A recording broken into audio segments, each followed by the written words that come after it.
Bonsoir chers auditeurs et chères auditrices de notre web radio R212, notre auteur Adnan Ben Chakroun, en sa qualité de chroniqueur de l'ODJ, partage son avis et sa réflexion avec vous dans cet article intitulé Tribune, nostalgie et colère face au monde moderne.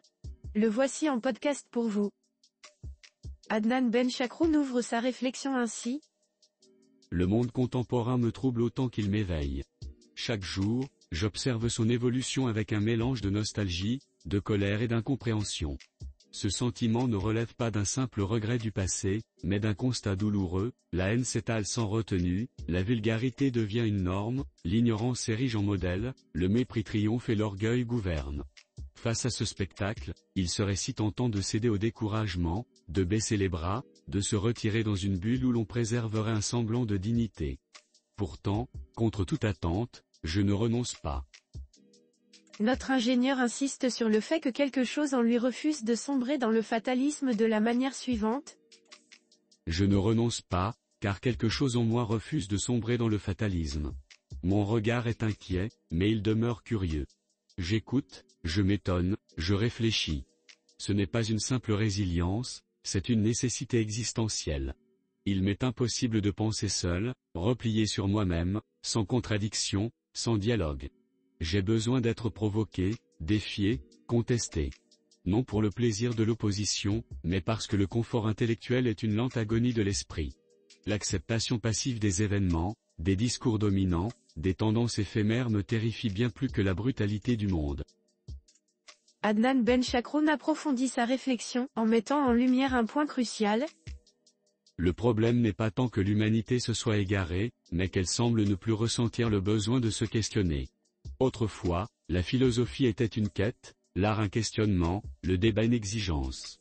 Aujourd'hui, tout semble réduit à des postures, à des opinions jetées comme des pierres, sans profondeur ni nuance. La haine et l'ignorance se nourrissent mutuellement dans un cercle vicieux, où celui qui crie le plus fort impose sa vérité, sans égard pour la complexité du réel. Malgré ce constat désolant, Adnan Ben Chakroun apporte une lueur d'espoir de cette manière. Et pourtant, malgré ce spectacle désolant, quelque chose en moi persiste à croire qu'il y a encore matière à espérer. Peut-être est-ce la beauté fugace d'un instant de grâce dans ce chaos. Une parole sincère, un geste désintéressé, un éclat de lucidité qui surgit là où on ne l'attendait pas.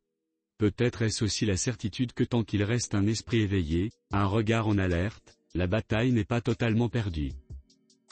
Notre chroniqueur de l'ODJ met l'accent sur un point essentiel ainsi.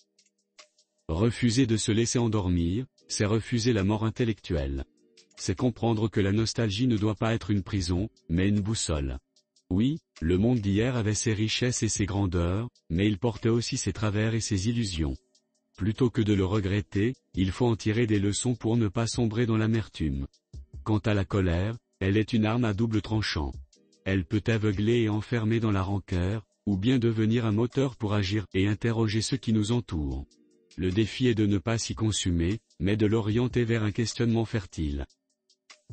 L'auteur conclut son article en ces termes. Je n'attends pas de réponse définitive, car elle n'existe pas. Mais je refuse l'endormissement. Je veux être bousculé, dérangé, provoqué, pour rester vivant. Car penser seul, sans confrontation, c'est mourir à petit feu. Chers auditeurs de la web radio R212, merci d'avoir été à l'écoute de ce podcast et de partager avec nous ce moment d'échange et de découverte. Votre présence et votre fidélité sont notre plus belle récompense. On se dit à très bientôt, si vous le voulez bien. Avec toute notre gratitude, l'équipe de R212,